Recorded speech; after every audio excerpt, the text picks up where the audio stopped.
this episode of Death Parade, very interesting. They're fascinating. We have the people that are playing the game right now of air hockey, which got souped up because of some ridiculous time limit that apparently Dequim had. Oh, the pace is too slow. Let's have some but let's have some random time limit that they apparently exceeded. And boom, let's soup it up to where now whatever organ or whatever part of the body is on the air hockey chip, let's call it chip, and that goes into the opponent's goal, you experience the pain. And it's like, the fuck, dog? Like, really? Like, that's kind of weird. So he souped it up to raise the stakes. And things were already getting pretty heated because all of a sudden these guys are starting to remember these traumatic events of their lives, and they decided we're going to kill these. So basically, these guys are killers, right? These guys are, I can't say killers, as in like plural, but they have killed someone. And this is unusual because apparently Dequim doesn't, apparently a special arbiter is needed to actually judge people who have committed murders of some degree, I suppose. And Dequim, I guess, isn't suited for that task in his own mind. But he's going to task anyway. I mean, last episode, we already knew that Nono's going to send him these weird individuals that were, that needed special care. But no, not in this case. Apparently, now it's Dequim's job. And it was hardcore. Like, it was very hardcore, their flashbacks. First of all, let me get out of the way. The animation overall I thought was pretty good. Normally it is pretty damn good. So let's leave it at a good. The pacing, this is the first time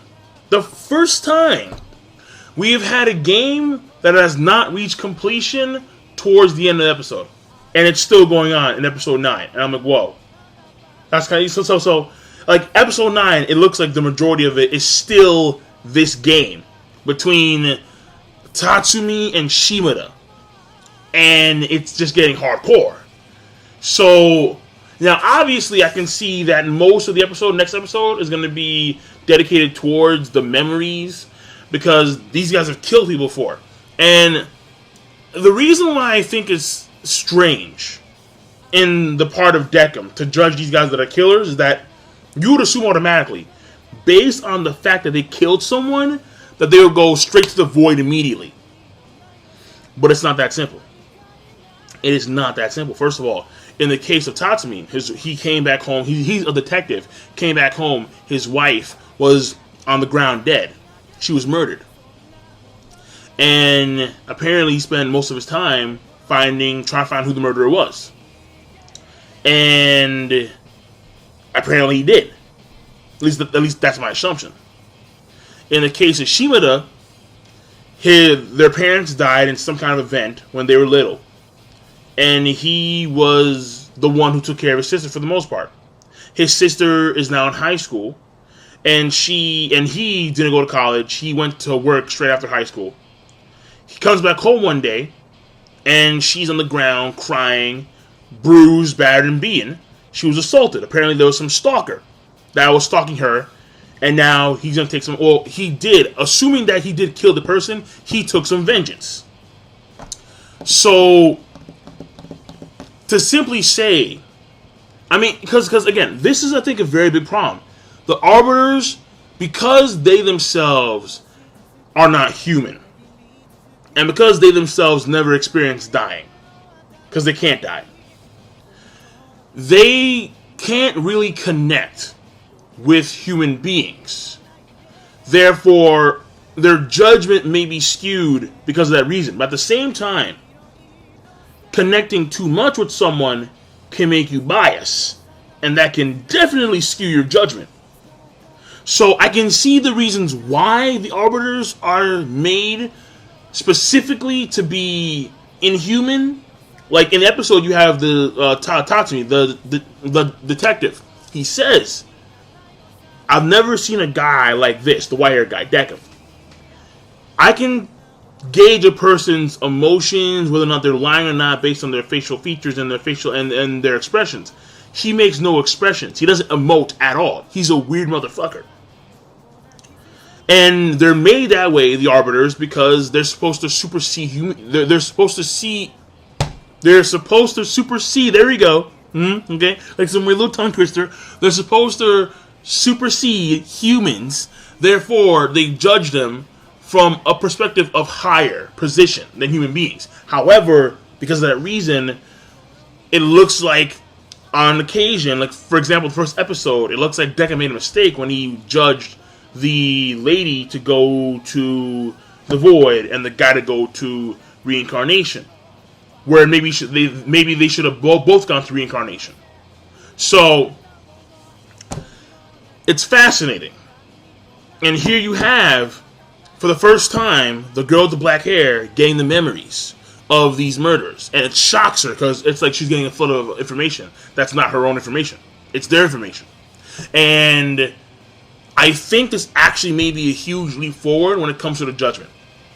Because Dequim, I'm pretty sure he would just be, you know what, you guys, I mean, not only do they kill someone, but also it looks like they have no resentment. I mean, maybe they're going to have resentment later on in episode 9, but at this point in time, they have no resentment for the fact that they're going to kill someone in their minds at this point in time. And based on that, Dequim may just say, you know what, you both are going to the void. But I'm pretty sure that now that she's gotten memories of these two, I think she may change Dequim's mind. I think she may sway him. Which is, I think, the exact reason why Nona put her there in the first place. So Nona can alter Dequim's mode of judgment by putting the girl with the black hair, who is human, in close proximity to him all the time. So there's always someone questioning his judgment.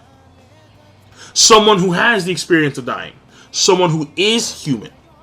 Someone who, in this case, is fallible. So that's what I think is very important. And once Dequim is at a certain stage of this development, in Nona's mind, this would be considered a success or a good leap forward when it comes to dealing with the appropriate way of judging people. So, that being said, this episode again is very fascinating. I like it a lot. The way things planned out. I mean, the guy, Shibata, he has a knife, a bloody knife, wrapped in a towel in a bag. I'm like, bro. Like, he clearly killed, well, I'm hoping he killed that stalker. Because some people have to die. And granted, I wouldn't say the stalker, I mean, like, the stalker could be like a schizophrenic or something. I don't know. I have no idea. So, I can't really say. So, let me say like this then. I'm hoping that he killed the person he intended to kill. He didn't kill someone else. Like, he didn't kill the wrong person, you know? That would be really bad. Oh, man. The same thing goes for the detective. That they got their targets.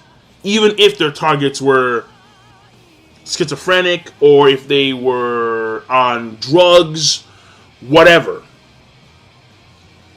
As long as they got the right person. Alright, if you're going to kill the wrong person, shit, well, then it's a whole different ballgame. So, that being said, overall, I'm done. The episode, I think it's actually, I'm going to give it a good plus to great, because it's very fascinating. And it's hardcore. And it's not over yet. It's not even close to being over yet. I'm like, shit. Alright, I like where this is going. So, can you rate the video, comment, subscribe. Again, it's not that hard. This is called a mouse, alright? Click, click, easy. So, rate the video, comment, subscribe. Give me your thoughts. I want to hear your thoughts, because this, I think, has been one of the most fascinating episodes thus far involving a pair of individuals playing a game. Honestly, probably the most fascinating among pairs. So, I will see you guys and gals later.